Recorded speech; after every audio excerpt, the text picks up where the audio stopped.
Shane, Shane, Shane. Shane, Shane, Shane, Shane. A-L-A-N, Allen. A-L-A-N, Allen. Allen, Allen, Allen, Allen, Allen.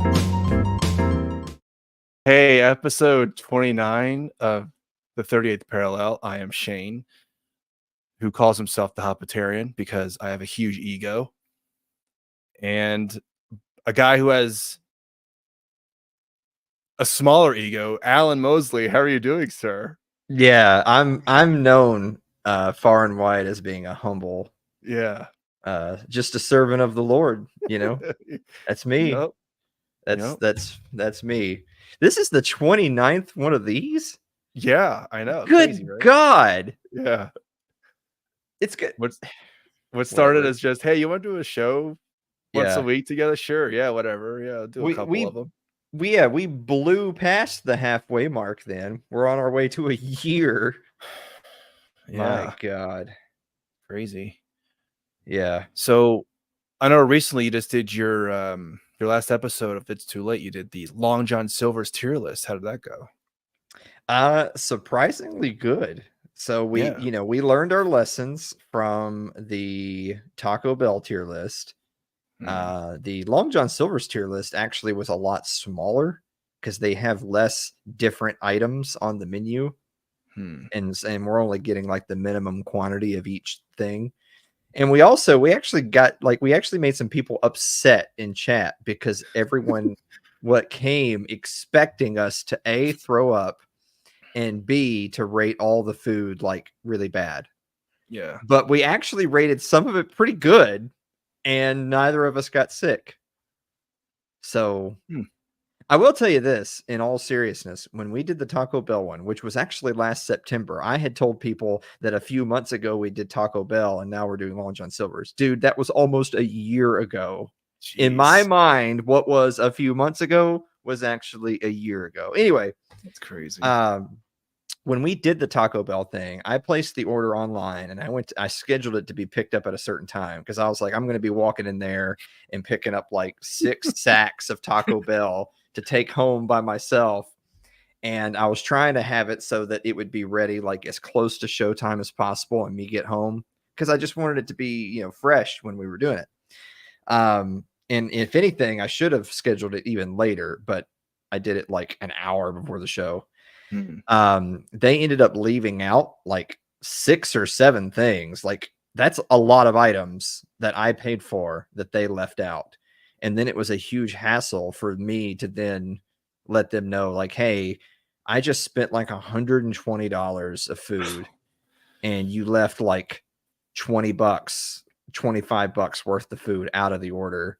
I don't think that that's really cool considering how much money I just spent. All right, dude, I show up at Long John Silver's, right? And I scheduled it to be picked up at 7:30 when the show starts at 8. And it's 20 minutes across town. So like I gotta go.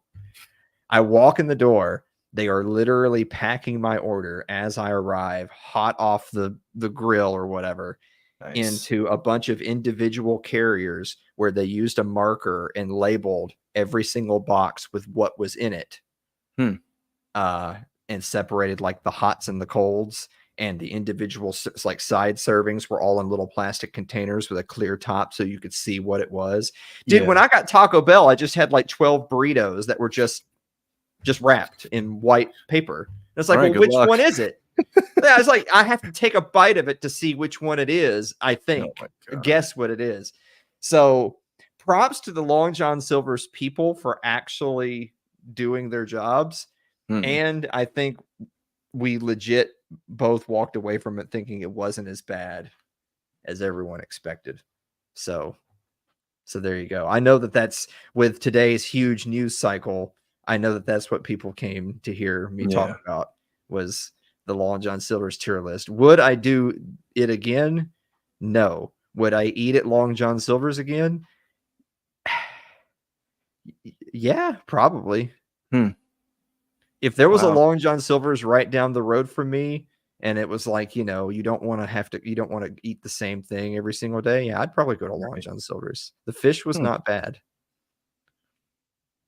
So do you think after all that, the labeling and everything, you knew where everything was at, do you think they should get their hourly wages up?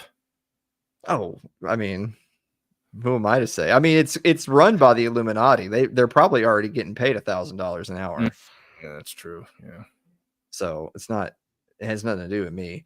I will say too that when I went in there, it was kind of dark, and again, there was no one there, but that there were people going through the drive-through, but there was nobody in the restaurant other than me. So it's like it's just the stereotype confirming itself over and over again that there is a Long John Silver's in my hometown that has been there as long as I can remember, as long as from when I was a little kid. Every time you drive by there, you see no cars in the parking lot, and yet it's still there. I'm 38 years old. It's still there, and I've never seen anyone walk in the restaurant. And when I went in, I was the only one there. They're like, oh shit, someone came in. Oh fuck. Yeah, shit, what do we do? It just doesn't add up. It's like that same thing of people say, like, you're living in a simulation, and you're like, well, how can you tell? And they say, have you ever seen your neighbors bring in groceries? It's like, oh. So it's like, how is Long John Silver's there after 30 years when you've never seen any cars in the parking lot? Maybe it's like a government program or something. Just keep it alive somehow.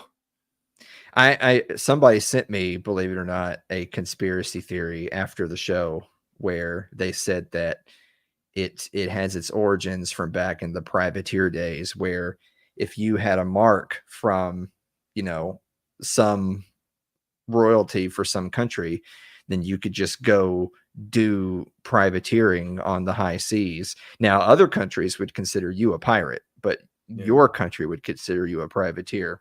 And that there was this particular privateer that made a bunch of money, and then they used that person to finance this organization that would then go on to be Long John Silver's, and that it's actually a front for the British crown, and that they're still like in the Americas. So again, I'm so glad we've already burnt through like 15% of this show talking about this topic. Well, I wanted to ease people into the big story that happened, before we started the show. So just to get to it, after spending now 8 minutes of the show, the Long John Silver's thing, that's out of the way now. We can move that and move that away from us. But RFK Jr.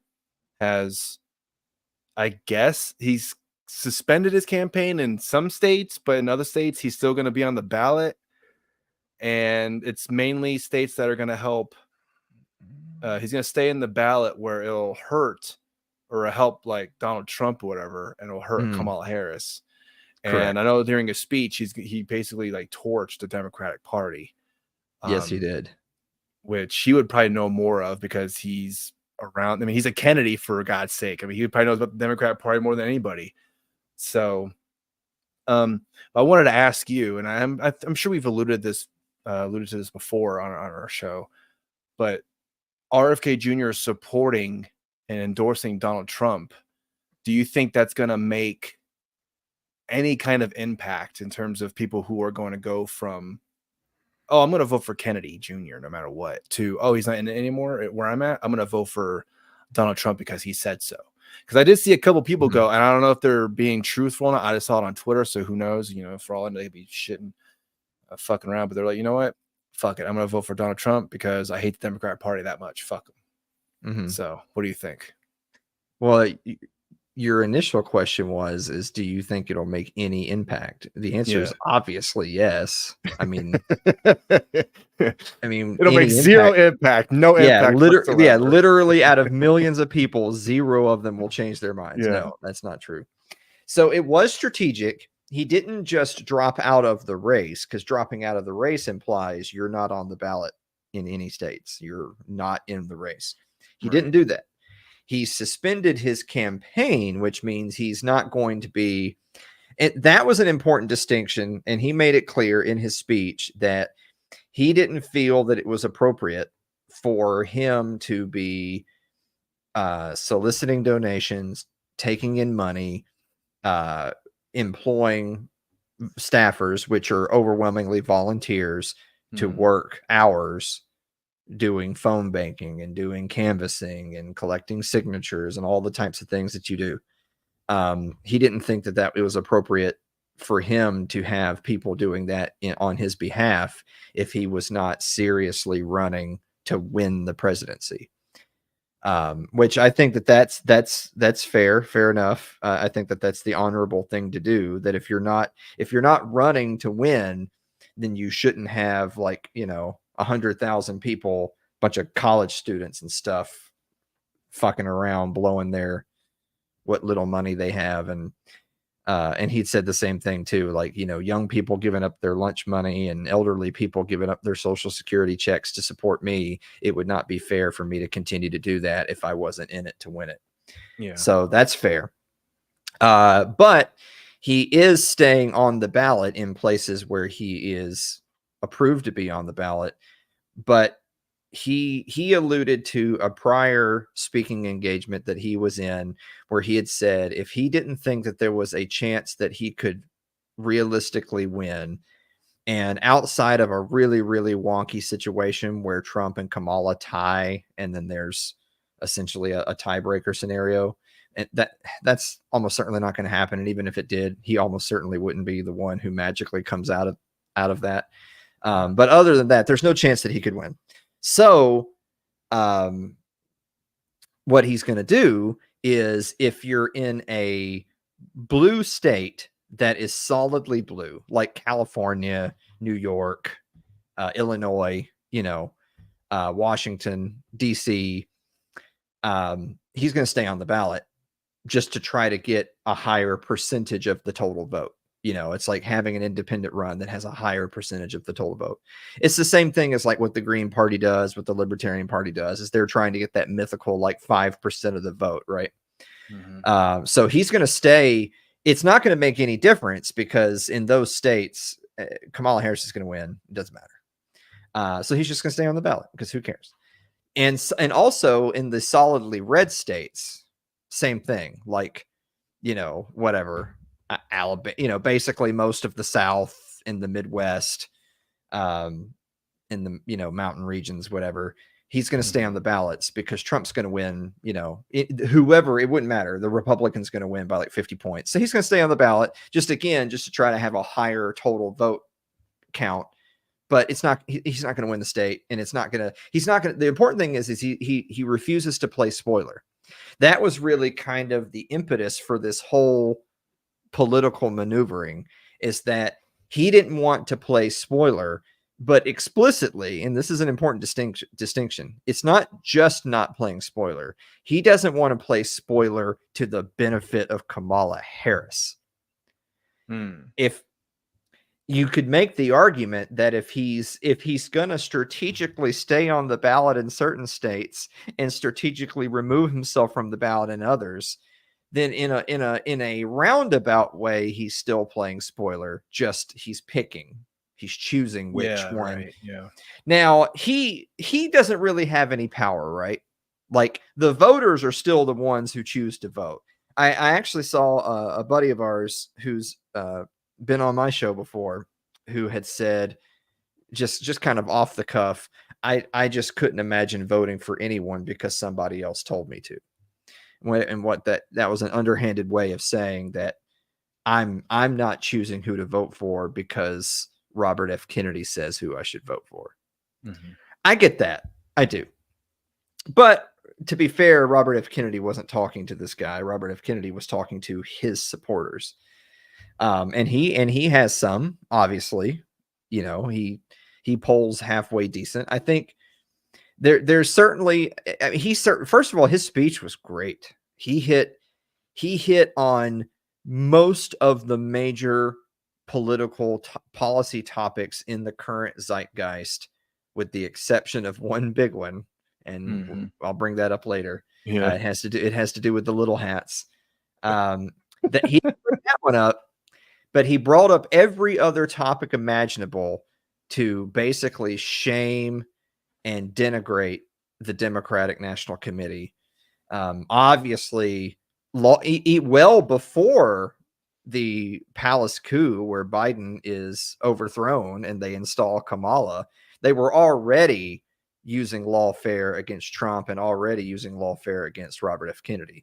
That was just the straw that broke the camel's back. Like they already, in the same way that Trump has had to spend money and time in court, which necessarily meant that he had less resources to campaign, RFK, who already was running an independent campaign and didn't have the backing of major party donors already, was then having to use a massive amount of time and resources just to gain ballot access. And then even in scenarios where he was gaining ballot access successfully, then the DNC was then suing him in all of these states where he was gaining ballot access over and over again. In every state individually, it's just lawsuit after lawsuit after lawsuit, trying to strike him from the ballot, even after he had to jump through tons of hoops to get on the ballot in the first place. And even in a scenario where he could successfully win the case and stay on the ballot, it still takes tons of time and tons of money. It's just not real. It's not realistic for him. It certainly wouldn't be realistic for you and me, right? Yeah. Just the amount of resources that goes into it. So this is, I mean, because that's really the new Democratic Party. The new Democratic Party is the party of lawfare. And they don't just do it to Trump. They will do it. It's like you can't put the genie back in the bottle. Now that has become the norm in modern politics, it will be employed against everyone. It'll be employed against anyone who steps out of line on your own side of the political aisle. It'll be deployed against all of your opponents on the other side of the political aisle.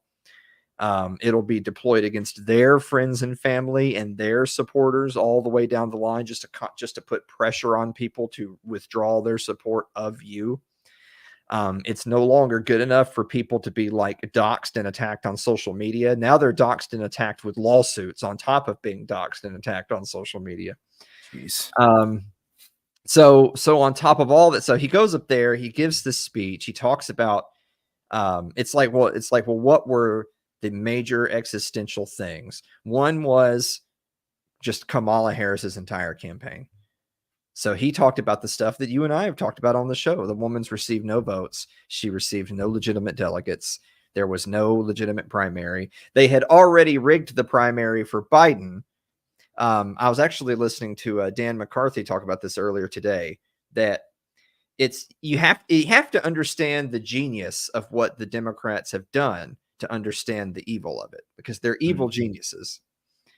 Is they knew that Kamala Harris could not win an election. She could not win.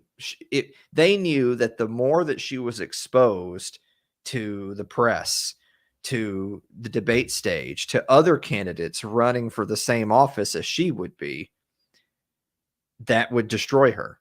She would destroy herself because she's not qualified to be in that position. She's not qualified to run. And so they rigged the primary process for Biden, knowing full well that Biden was not capable of serving another term. And people 6 months ago, people were all saying, hey, Biden's not fit. He should be removed. But then they're all, remember, I mean, you could probably sit here and think of all the times that you remember, like all these talking heads on all in the corporate press, all talking about how sharp as a tack he was, and that, oh, I know his speaking engagements don't look good, but hey, we've sat down with him behind the scenes and he's as sharp as ever. They were lying. They were lying the whole time. Lying liars lie. And of course, I always make the side comment of, if you know they're liars, why would you entertain anything they say at all ever again about anything? So tomorrow there will be some headline on CNN. It doesn't even matter. I don't even care if it's the fucking weather. And there will be people commenting on it. And I'll be the one saying, why are y'all still commenting on this? They don't matter. They don't exist. Why are y'all still engaging? Like, Who cares? They're meaningless. So anyway, they rigged the primary for Biden because knowing full well that they were going to discard him as soon as it became clear that he could not continue. And then they were just going to install Kamala, having skipped any opportunity for anyone else in the political sphere to compete with her because she would lose. Yeah. I mean, look, I know there's a lot of people that have like a love affair with Tulsi Gabbard. Tulsi Gabbard's not good either. Tulsi Gabbard's not, she's a fucking socialist too. I would not support Tulsi Gabbard under basically any circumstances. And yet, despite this woman, Tulsi, having no constituency, and of course she was from Hawaii, so she has no constituency. Like, okay, you're a representative from Hawaii. Nobody in the 48 gives a fuck. So this woman who has no constituency and no chance at winning higher office murders Kamala Harris. Yeah. In a state. Just it's just important to emphasize this wasn't like the Cowboys and the 49ers in the NFC Championship. This was like the fucking Jets and the Browns fighting for the number one seed or fighting for the number one pick in the draft. Yeah, and yeah. The Jets just fucking stomping the Browns. That's what actually happened. You gotta understand. So that's Kamala Harris. She hasn't changed. She's not somehow wizened or more experienced. That's what she's capable of. She's only capable of getting absolutely dog walked by Tulsi Gabbard. That's the best she can do. So they shielded her from the political process, from a campaign, then installed her, and then used all of their puppets in the media and in the party to just trot out all these endorsements, have all these wonderful things to say. She has no platform. Yeah. She has no policies. But again, that's by design. There's nothing to criticize her about because there is nothing. She is nothing. She's only going to be a puppet if she wins, and that's everyone knows this. This is perfectly in the same way that everyone knew that Biden was not capable of serving another term as president, no matter how much the lizard people talked. We all knew he wasn't, and then it turned out he wasn't, and we're like, and none of us are surprised because we already knew that. Well, get ready for it. They're all going to talk about how smart Kamala Harris is and all these wonderful ideas she has, even though we all know she's dumb and has no ideas, or she'll just be a puppet. So anyway, to circle back to RFK, he talks about that, and he talks about, of course, he talked a lot about issues that are important to him, like welfare, children's health, vaccines, autism, obesity, and that's fine. And those are important topics. Good for him for bringing them up. But ultimately, it was the DNC. The Biden-Harris administration is bumbling towards World War III. Like they're sitting here having public conversations about having strategic nuclear plans to deal with China and Russia, and then you have Trump, who, for better or worse, says the first thing I want to do is end the war in Ukraine. Yeah. So those are your choices. You can vote for the guy who wants to end the war in Ukraine, who understands, as RFK put it, understanding full well that the war between Russia and Ukraine is not a war between Russia and Ukraine. It is a war between Russia and a proxy that's being promoted by the entire West and NATO. And that's wrong, and that's going to provoke the East into a world war with the West. And we don't want that. So you can either vote to avoid World War III, or you can vote for the people who want to goad us into World War III. With those two options, RFK decided, you know what? I'm going to throw my weight behind the no World War III gang. That's it. You can boil all this down to, you can either, and it's also about like biting the hand, right? Like, you think of the way they treated RFK, he's not the only one they've ever treated this way. He's not the only one they've ever treated this way that's also politically on the left. When you think of the Bernie Sanders of the world, or you think of the Ralph Naders, you think of the Andrew Yangs. Remember him? Remember Andrew Yang? Oh my God, fuck Andrew Yang. I don't know. Oh of the three you mentioned, that one he fucking, I know. ugh. And think of the Tulsi Gabbards for that matter. Now, granted, Tulsi has come out firing at the DNC as well, but still, they will attack people on their own side who step out of line just as viciously as they'll attack anyone on the right. But so many of the other people who felt that sting then turn around and kiss the ring. What is Bernie Sanders? They've screwed Bernie Sanders every chance he ever had. And what does he do? He turns around and endorses whoever the establishment candidate is, and he bends over and takes it like a good little boy.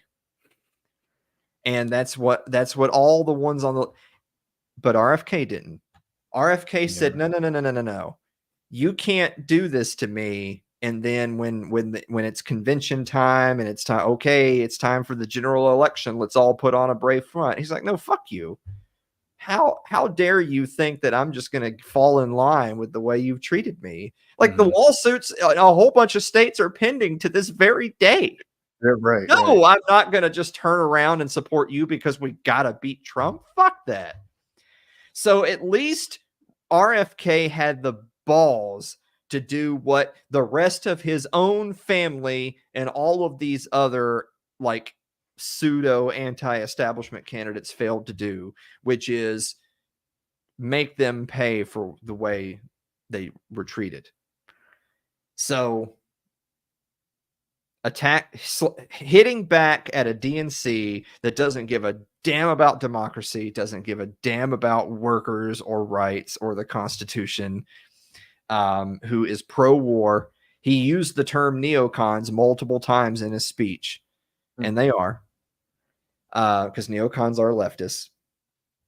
So there you go. So for him, the personal part of it was, I guess technically you could break it into three parts. Part one is there's the personal part of the DNC or dick shitters, and I'm going to hurt them.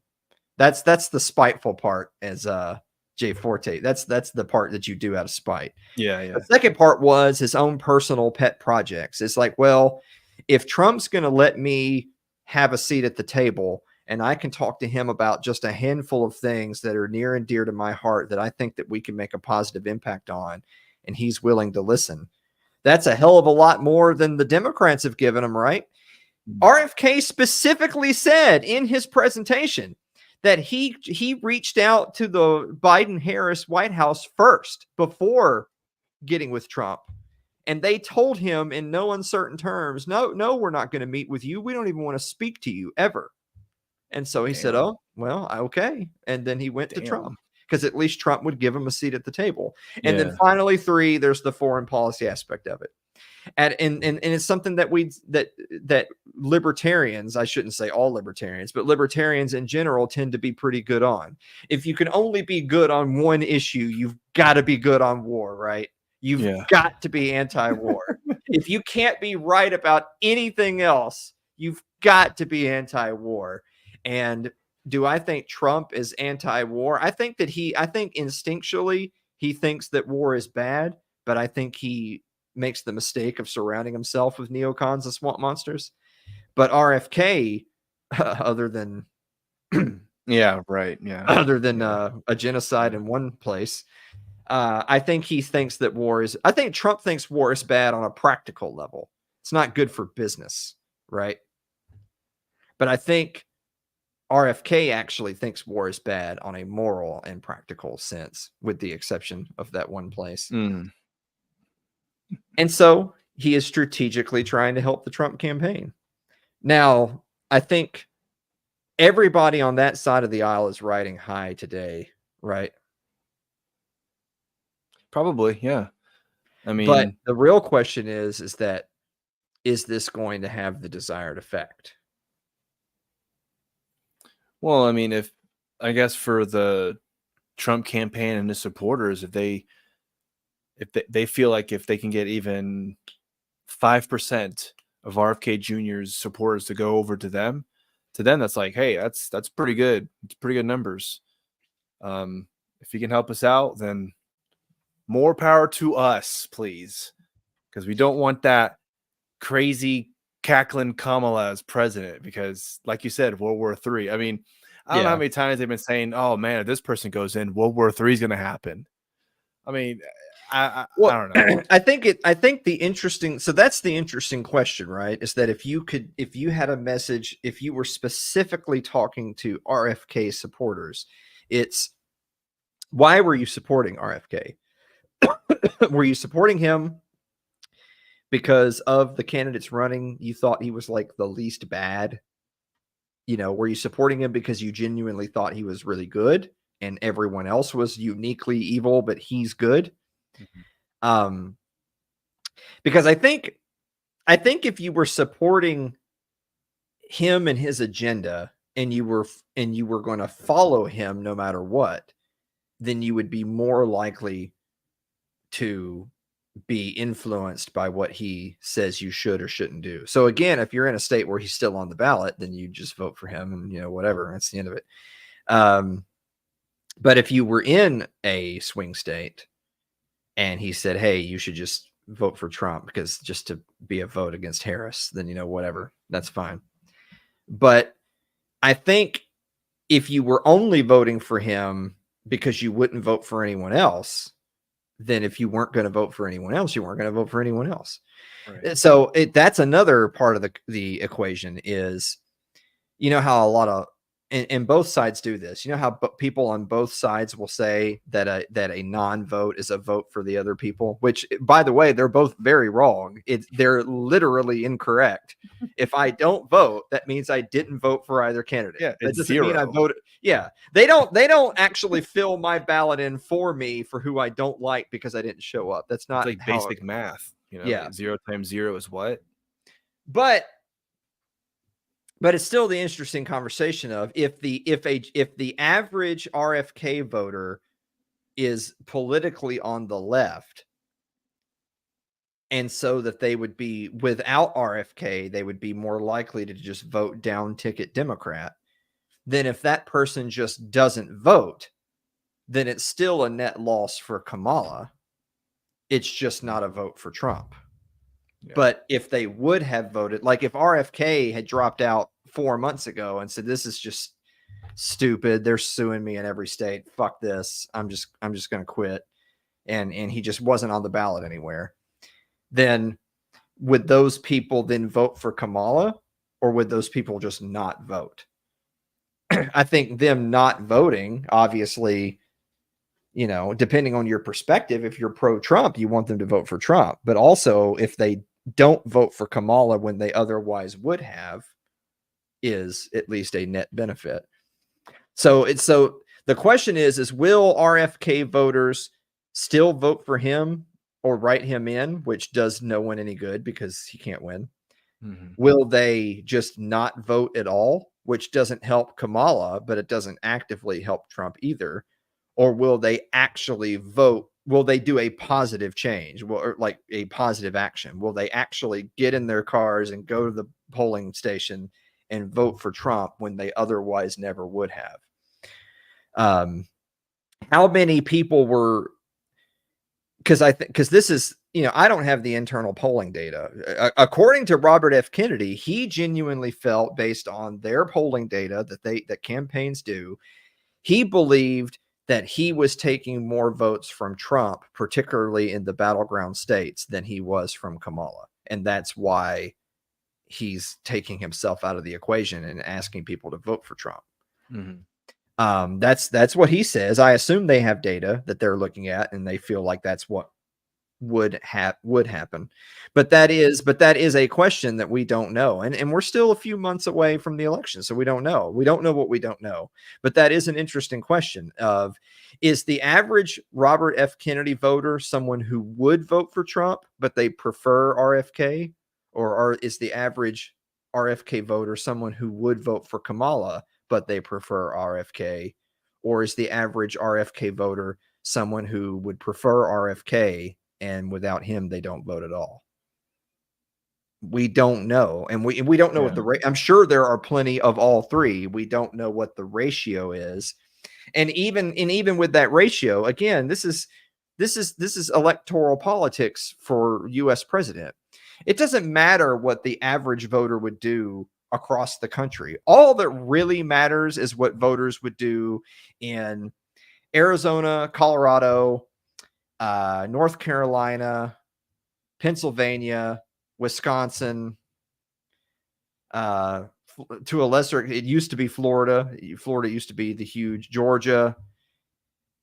Outside of those places, none of this matters. None of this matters at all outside of those states. That's just the sad reality of the partisan politics game, is that outside of those key battleground states, and it's not that certain states can't become battleground states in different years, but those are the battleground states we currently have. Outside of those states, none of this matters. Outside of those states, it doesn't matter what ratio of his supporters would or wouldn't vote for either other candidate, and or to what extent, you know.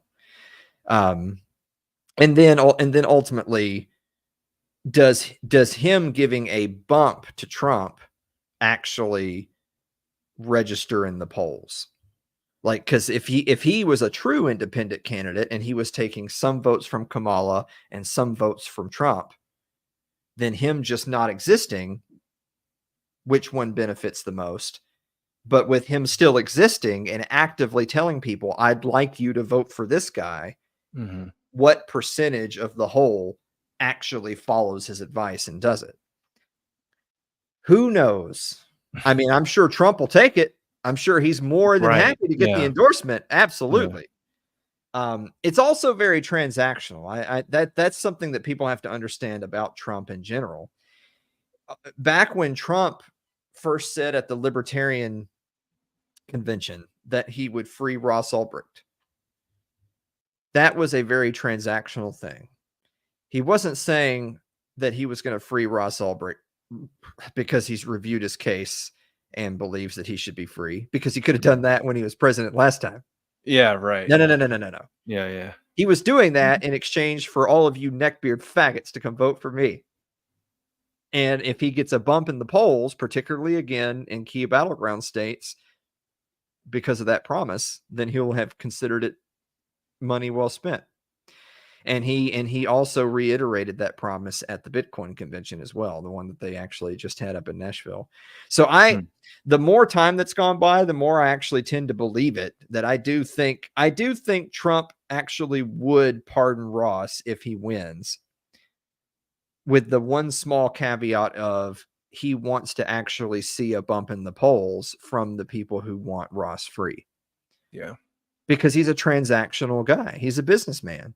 If there was 1 million voters who really wanted Ross free, and that was their number one most important thing, and none of them voted for Trump because they hate Trump, why would he free Ross? Fuck y'all. Yeah, right. Yeah. And I'm not saying that that's a good thing. Ross should be freed.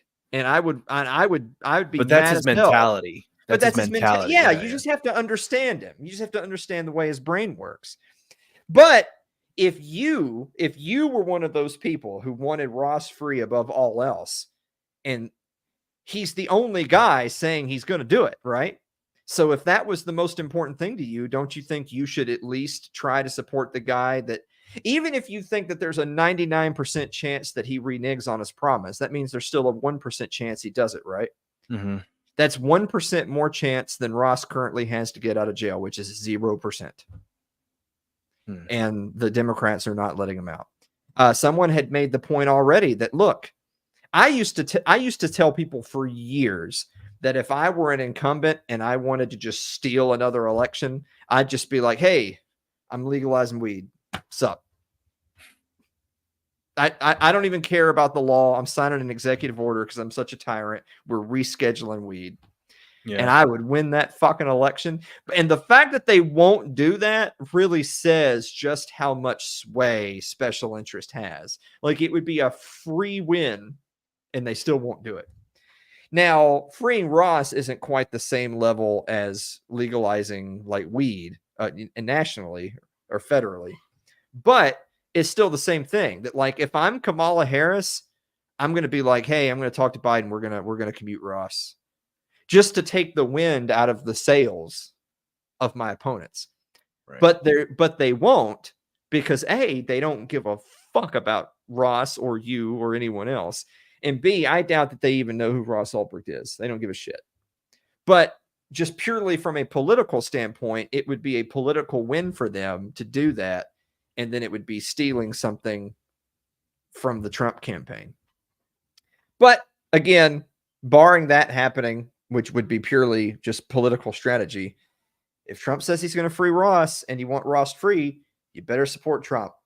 RFK is the kind of guy I think Robert F. Kennedy would pardon Ross if he were president.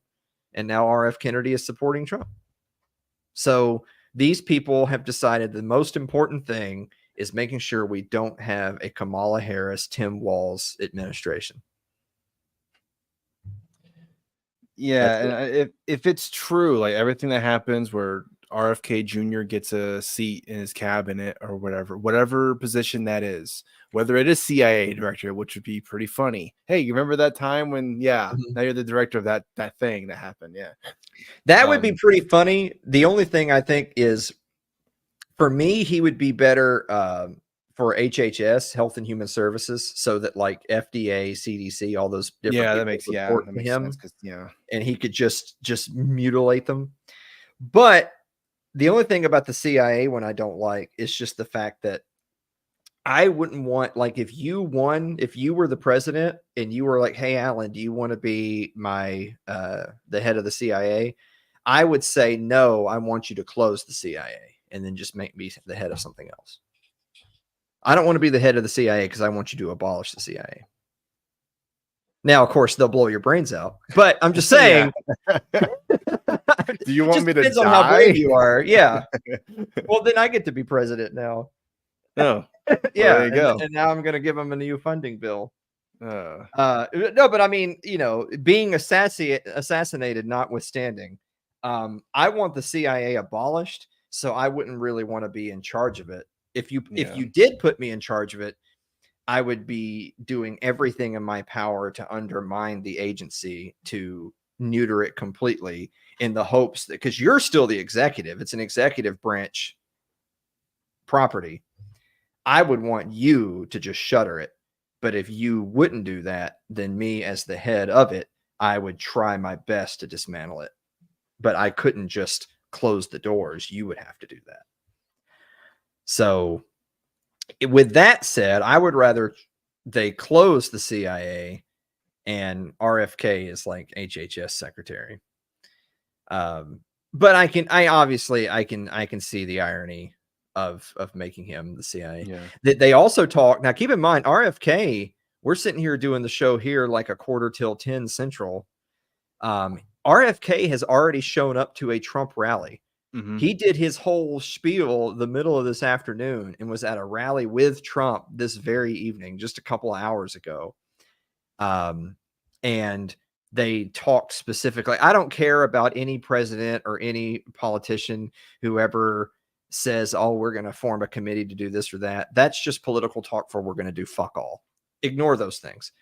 But he did reiterate, talking about, since we're going to have RFK be a member of the administration, we're going to release like the JFK files. Now again, I know that he could have already done that. Yeah. But the fact that he is reiterating that promise makes me more likely to believe that he'll do it this time. Because for him to have had a chance to do it, not do it, if he knew in his heart of hearts he was never going to, it would be best for him to just not bring it up. Right. The fact that he's brought it back up, and the fact that he's literally offering Robert F. Kennedy Jr., someone who would be really interested to have the documents, a member in his administration, that just means that other than him turning right around and firing RFK, if RFK is a member of his cabinet and he said he's going to release the files and then he drags his feet, then that means he's going to have RFK physically there dogging him about it, until he does it. So I think that it's more likely he will. Now, I'm not trying to be a sunshine pumper. I don't want Trump to be the president of the United States. I think that there are some bad things that will happen because Trump is the next president. But I think a lot more way worse things will happen if Kamala Harris is elected president. And I think that that's why you're starting to see a growing coalition of people who aren't ideologically aligned with each other on every issue, but they're more willing to work together to avoid a Kamala Harris presidency. So actually, this is something that I wanted to show you, and it relates to Kamala and the DNC because I wanted to move on from the RFK thing because I wanted to show you this. Okay. And I think you'll get a kick out of it. So let's see if I can get this here. This guy was at the DNC and he's interviewing people, Mm-hmm. but he's clearly trolling them, but he's acting like he's like legit interviewing them. Mm-hmm. So, and it's over 5 minutes. We don't have to watch the whole thing. Let's get some of the early ones here.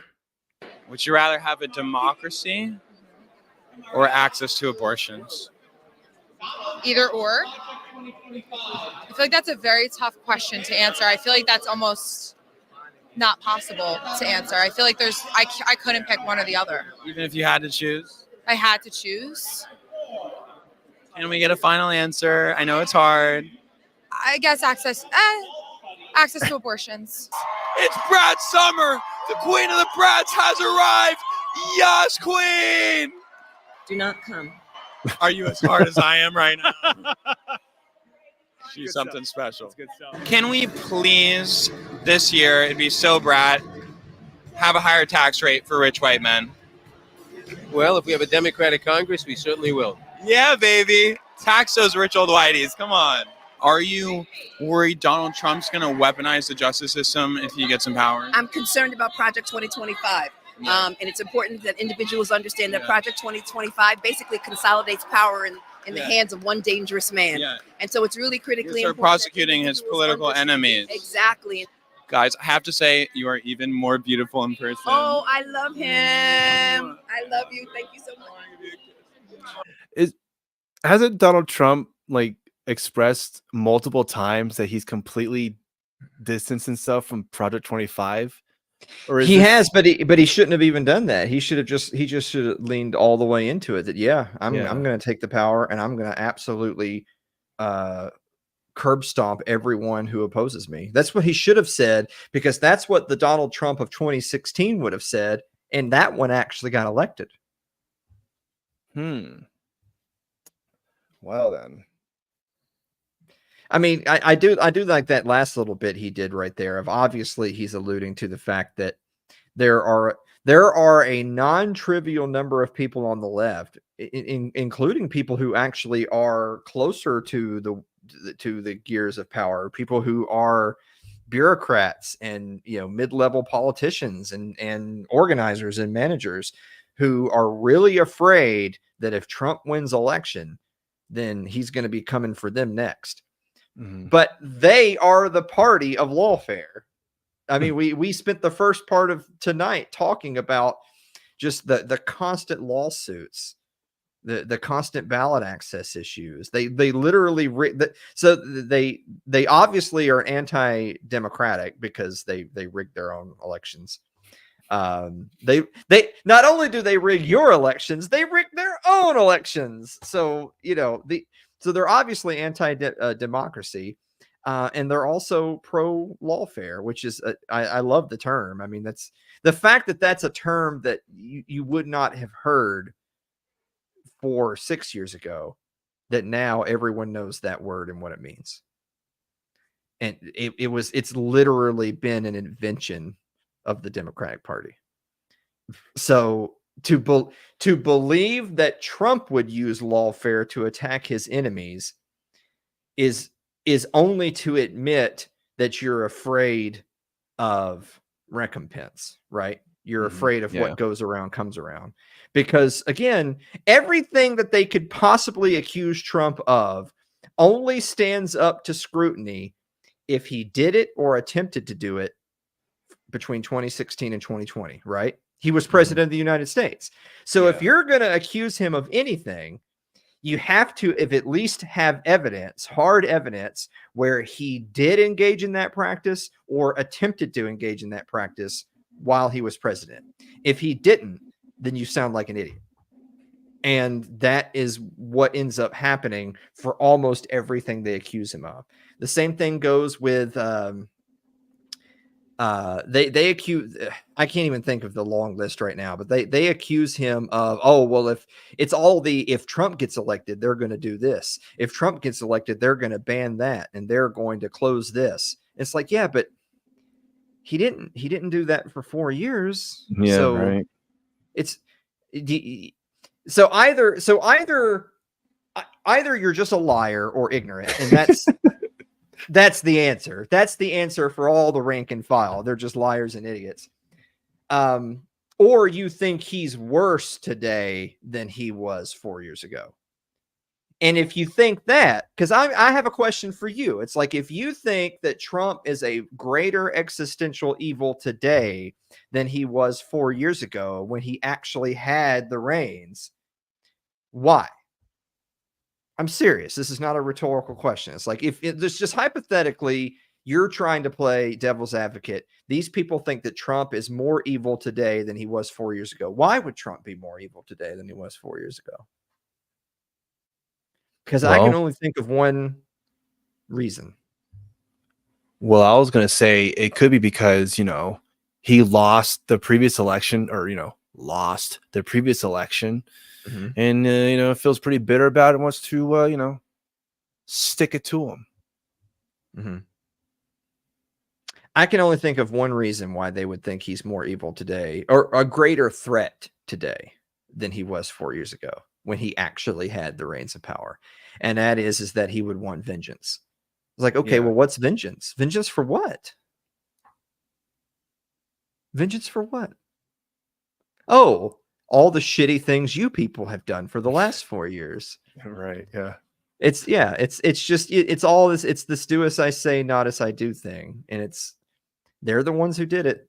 I mean, if anything, some of our biggest criticisms of the Republicans is they're never willing to fight fire with fire. They're always the ones that say, well, we're going to be the adults in the room, and that's not the way to run a country. And then they just get dog walked by the opposition. I've heard opposite. I heard some people say that the Republicans are the ones that do all the things they want to do. The Democrats are the ones who stand back and go, I can't do anything. I have no power, which shows they're in just a completely different world. I don't know what the fuck they're thinking. To believe that is to be completely ignorant of 100 years of American history.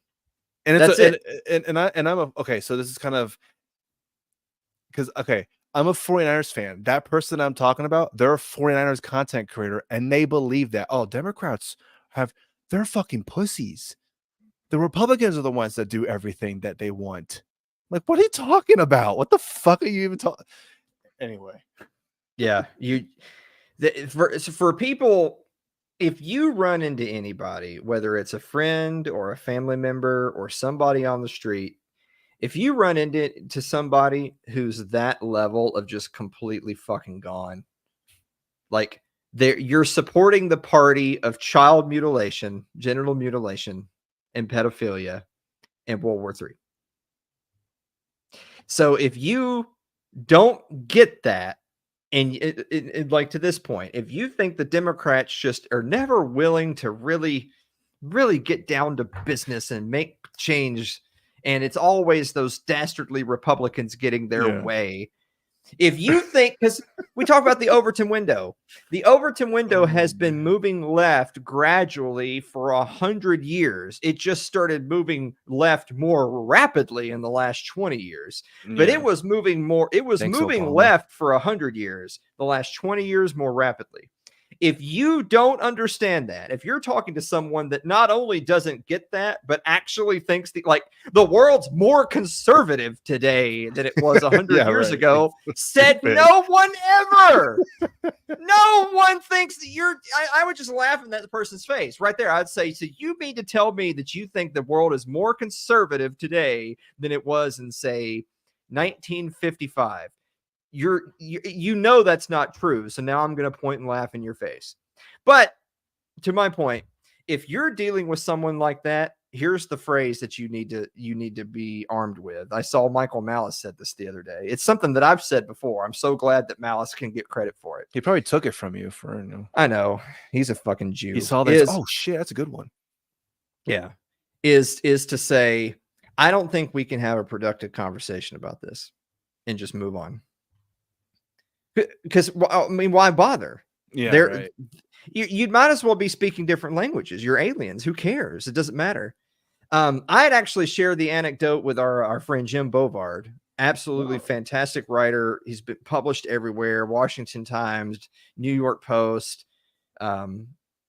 Just an amazing columnist and author. He's been on my show. I've got his book. It's actually over there somewhere. But Jim Bovard was doing a little bit of coverage of the DNC convention. And I had said to him, actually, I'm going to pull this up so that I make sure that I get this correct. So he was talking about he had brought up the thing about Tulsi Gabbard, about how they're trying, the press and the convention and the DNC is trying to pretend that Kamala Harris is this amazing political force, when the last time any of us saw her standing on her own 2 feet, she got ass blasted by Tulsi Gabbard. And that was 4 years ago. So I had said to him that, because I'm such a masochist and I hate myself. I was at a restaurant. It was a Waffle House for those wondering. Wow, so fancy. Yeah. You're just jealous. You're jealous. I am actually. Yeah. Okay. I am actually. We'll go anyway. There was a couple of tables of a bunch of young people in there that looked like they probably go to like the local community college or something. And they were being loud and retarded, and they were talking about politics, and they were in every single one of them. There's like a dozen of them. They all know that they're going to vote for Kamala Harris. So I was like, I forget one of the last things they said that was particularly stupid. So I was like, okay, I'll bite. I'd said, hey, who are you guys voting for? And they're Kamala Harris. Okay. I had specifically brought up the Tulsi Gabbard thing. I was like, well, I don't know if you guys are old enough to remember this, but the last time Kamala ran for office, I mean, I say that, of course they're old enough to remember. If they're old enough to vote today, they're old enough to remember. 4 years ago. Yeah. I know it's not ancient history that we're talking about here. It's so stupid. Yeah. It's yesterday. That was a JFK time. I was like, so, if y'all are old enough to remember, but the last time she ran for office, because when you're the VP, you're not fucking running. It's the other person running. You're just on the ticket. The last time she ran for office, first of all, she called Biden a rapist. Everyone's forgotten that part. So out of this side of the mouth, she calls Biden a rapist, and out of this side of the mouth, she gets dog walked by Tulsi Gabbard. So I brought up like, well, the last time she ran for office, she didn't win any. She got 800 votes. She didn't win any delegates. She dropped out of the race. She was polling at like 1.5%, and she just got destroyed by Tulsi Gabbard in the debate. Okay, get ready for it. None of the 12, out of the 12, 0 of them knew anything about her debate with Tulsi Gabbard. Half of them, so 6 of the 12, had never heard of Tulsi Gabbard. So, of course, they never heard of the debate because they didn't know who Tulsi Gabbard was. Now, keep in mind, for these types of people, history only started 4 years ago, and that's being generous. History just started. Only half of them knew. Well, I take that back. All of them knew that Kamala Harris was currently the vice president. Mm-hmm. But half of them that's all they knew about her, is that she was the vice president. They didn't know what she was before that, which, of course, she was a senator from California.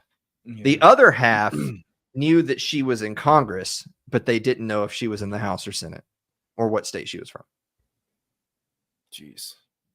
So They don't know. So the point being, the reason I bring this up is that, and this is something that these right-wing influencer types, these fucking connie conservatives that I make fun of all the time, they so love to do this that when something happens, whether it's the assassination attempt, oh, that means Trump's won, game over, no point in even worrying about it. Mhm. Or it's RFK joins the campaign, oh, dude, game over, we win, don't even have to campaign anymore. Or it's, oh, here we're gonna recycle the video of Tulsi Gabbard, dunking Kamala. Oh, dude, game over, we win. They think that means it's settled. Like, oh, Kamala Harris said this. Well, here's a video of her saying that. Oh, we win, game over. It's settled now. Nothing is ever settled when a majority of the public doesn't remember anything from like 4 years ago. They may not even remember anything from a couple of years ago. So this is a focus group of a dozen voters, and you think that because Kamala Harris got embarrassed 4 years ago that they won't vote for her. They don't know what you're talking about. I don't mean they disagree. I mean they don't even know what you're talking about. So no, nothing is ever settled in politics. I know it hurts. And you know what? That's 12 votes. Even if I go vote, who the fuck cares? It's 12-1 right there. So, like, I just wanted to know if it actually comes up. And I mean, Bloomberg does have a 40-second clip of Tulsi Gabbard going after Kamala Harris's record on prosecuting marijuana offenses. And then, yeah, so there's YouTube videos there. Mhm. Like if you ask, hey, look this up, and they'll look it up. It's right there. So it's not like they're just completely trying to erase it from the internet. It's just these people didn't want to look it up, or because they watch CNN and MSNBC, and they're not going to tell them, oh, by the way, remember that one time when Tulsi Gabbard just killed Kamala Harris on the debate stage? They're not gonna mention. I mean, they're not gonna mention any of the negative stuff. It's just, oh yeah, Kamala Harris. If she wins, she'll become the first Black woman president. Not only she'll become the first woman president. She'll become the first Indian president. She'll become the first, I don't know, whatever else you can put on her. She'll be the first whatever. That's Kamala Harris. All the things, the first. That's her. And yeah, like you were saying earlier about she has no policies. I mean, I was going to go to another video, but we can get to that next week because it's kind of long.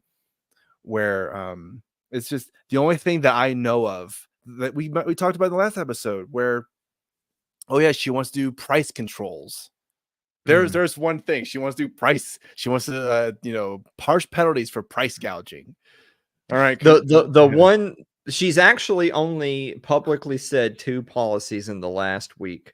One was price controls, which is just commie talk for starve. And she got raked over the coals for that one from a lot of people, and rightfully so. And the only other thing she said is that they fully expect under her administration to continue arming Israel, which is like, Jesus fucking Christ. It's the same old. Which, first of all, by the way, Trump will also totally keep arming Israel because all of them are bought and paid for by the little hats. Yeah. But Kamala is the one that has a bigger constituency of people who are pro-Palestine. So it's like, even if you were just going to lie about it for votes, it makes more sense for her to lie about it because there's more Democrats who are pro-Palestine. Oh, yeah. And so they're losing a percentage of votes because they're so just, with no strings attached pro-Israel. I thought the Democrats were the Hamas. I thought they were controlled by Hamas. Nope. Hamas is controlled by Israel. So, wow. I mean, damn. Yeah. That's news to me. Yeah, dude. Yeah. The Republicans are controlled by Israel. The Democrats are controlled by Israel. Hamas is controlled by Israel. Oh, God. Dude. Come on. You're breaking my heart. Yeah, man. So that's why I actually told a buddy of mine earlier today. This would probably be something good to end on. if there's one thing that we absolutely do want to see going forward, it is a healthy and vibrant America First movement. Not MAGA, by the way, because they're not America First. They're Israel First. No. Fuck MAGA. We talked about that last week. MAGA is going to be gone in 4 years, so don't you even worry about that. Yeah. But I do want to see the continued growth and healthy moving forward of the America First movement. And the America First movement is and it is growing. I'm happy to see it. And the America First movement is necessarily not pro-Israel. In fact, it's literally in the name, America First. I mean, it's such a weird concept to be America I can't First. believe it. Yeah. Oh my god. That's there you go. That's me doing my Ben Shapiro impression, since he's so obviously would hate what I'm saying. Remember, he used to do that. He'd say, "Well, it's in the name." He's like, "Yeah, it's in the name, America First." Of course, they're not all as militant as I am. I actually want to nuke Tel Aviv, but maybe some of them aren't ready to have that conversation. But maybe not. I'm just saying, America First means America before anyone else, and that includes Israel. But I do genuinely think that is a growing movement. I think it will continue to grow, because I think more and more people, it's one thing to say I'm fed up with the right and the left, and I, whatever. Those are the people that go vote green or libertarian or some shit. No. The one guy who got asked the question, "Hey, a gun pointed to your head, would you vote for Donald Trump or Joe Biden?" And the guy goes, "You're gonna have to shoot the gun, or the gun's gonna go blow off on my head or whatever." Remember that guy? Mm-hmm. Yeah. Some other candidate that's running. Yeah, that guy. That's why if somebody asked me that, I'd just be like, dude, just pull. I would say pull the trigger, but that's just because I don't want to live anymore. Well, yeah, you're different. Like, he's like legit a politician. It's like, no, you're gonna shoot the gun. Yeah, exactly. Yeah, that's what I'm saying. Yeah. I mean, it might as well. It's gonna happen. So just yeah. This is the last election I have to deal with. So yeah. MAGA will definitely be gone because you won't be there to see it. Yeah. Maybe that'll be my goal, is to get rid of MAGA before I check out. Yeah. I mean, especially if Donald Trump wins, then yeah, MAGA's gone. But if he wins and then he's done after the 4 years, the Laura Loomers and the cat turds, they're done. Where are they gonna go? They're gonna go to the Vivek. They're gonna go on his coattails, whatever the saying is. I do want to be clear, though, for people who might be listening who know me and are surprised by anything I've said. I'm not saying that I'm pro-America First because I'm pro-America First. I'm saying I'm pro-America First because politics is transitory. You can't just in the same way that you can't go from maximum tyranny to maximum liberty in one step. It takes lots of steps to get from point A to point B. We've got to get America First in play and make it be the prevailing political ideology and destroy everyone else. And once we do that, then I want to blow up America, because actually my country is the South and we're under occupation. So, well, I've heard that you can't. Well, that's true. You are Tennessee First, but I've heard that you can't actually go from maximum tyranny to maximum liberty in one fell swoop if you just get rid of the state. Just get rid of the state and all your problems will be solved. The thing is, because I know the libertarians always balk at this. Like, how because people will be like, well, if we didn't have a state, then a warlord would take over. But actually. Yeah. I hope it's me. Dude, I hope I take over after the state collapses. Who's the warlord? Like, who would the warlord be? Themselves? Yeah, I hope it's me. I hope that they get rid of the state and then I take over and y'all all work for me now. Well, there you go. Yeah, there you go. Work for. That's what you should advocate for, getting rid of the state and you becoming the warlord. Like, that's your platform. I am the warlord once the state's gone. I become president, the state's gone, like, snap my fingers, it's over. And then I am the dictator forever. So there you go. This reminds me of one of our viewer mail questions from last week. which was somebody had asked, would you rather have like super high IQ and gadgets and money like Iron Man or Batman, or would you rather have like super, super duper powers like Superman or Thor? And my answer was the answer is obviously I would rather be Superman, because if I'm Superman, then everything you have now belongs to me. Well, also, if someone shoots at you, just nothing happens to you. You're Superman. You can do whatever the fuck you want. Yeah, I would rather be Superman, because if Bruce Wayne has $1 billion, if I'm Superman, now I have his $1 billion and I'm Superman. Well, there you go. So I can't even believe the question was asked. The answer is obviously I'd rather have the superpowers, because if I have those, because the question doesn't say and there's other superheroes too. It's just me. Yeah. If I have those superpowers, I'm now God Emperor of Earth.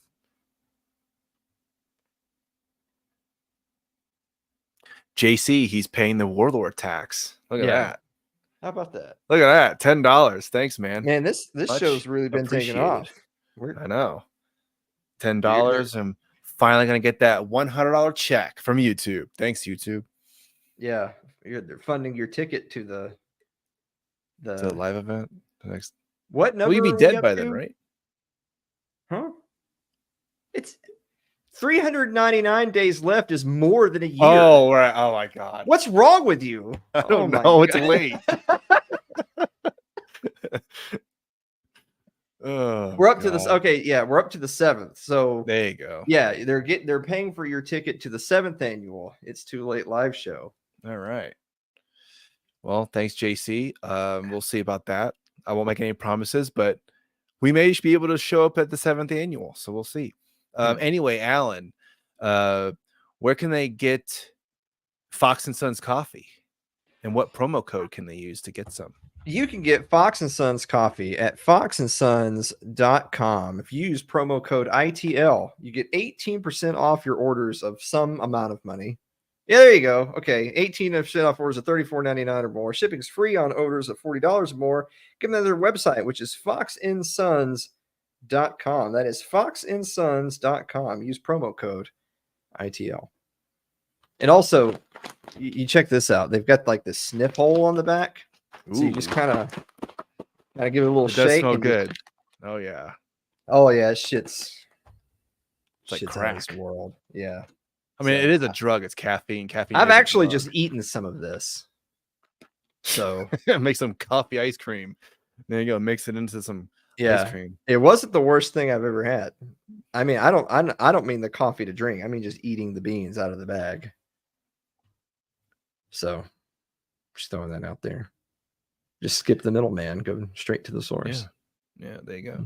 And also your show, It's Too Late with Alan Mosley. If they want to send some viewer mail or what can they do? Where can if they go on X, if they go on X, Twitter, and follow at Alan Mosley TV, they can see the show, engage in the viewer mail, see me talk about people I want to kill. Like I did earlier today. You guys don't know this. They don't want you to know this, but you could just kill people you don't like. So you can hear that and more. So Twitch, Twitter, X, YouTube, Rumble, Facebook, Spotify. Just search It's Too Late or Alan Mosley TV. New episodes Wednesday nights at 9:00 Eastern time. Got a big guest coming up this coming week. Then got a big announcement after the first week of September. My birthday is in September 11th. So September is going to be a big month. It'll be my last birthday. My last birthday is coming up next month. No, it's great. Just got to lean into it. I'm fine. I'm fine. We're all fine here. So, wow. Well, it is what it is. And as for me, I'm trying to hit 100,000 followers on Twitter right now by the end of the year. So I think we can do it. I think I have about 85,000 followers plus to get there. I think I can do it. If I just don't tweet anything, I Yeah. think we're good. I think we could do it. I was gonna say something, but Yeah. Off the air, maybe. yeah, maybe. A little Yeah, too maybe. spicy for the show. All right. Yeah. Well, thanks again for watching the show and listening. And I probably should have said this. If you do want to follow me on Twitter so I can get to 100,000, it's at the Hopatarian, at TheHapatarian, the Hopatarian. So Yeah. there you Dude, go. this show's on Twitch. Yeah. Yeah. Yeah. Just started going on Twitch.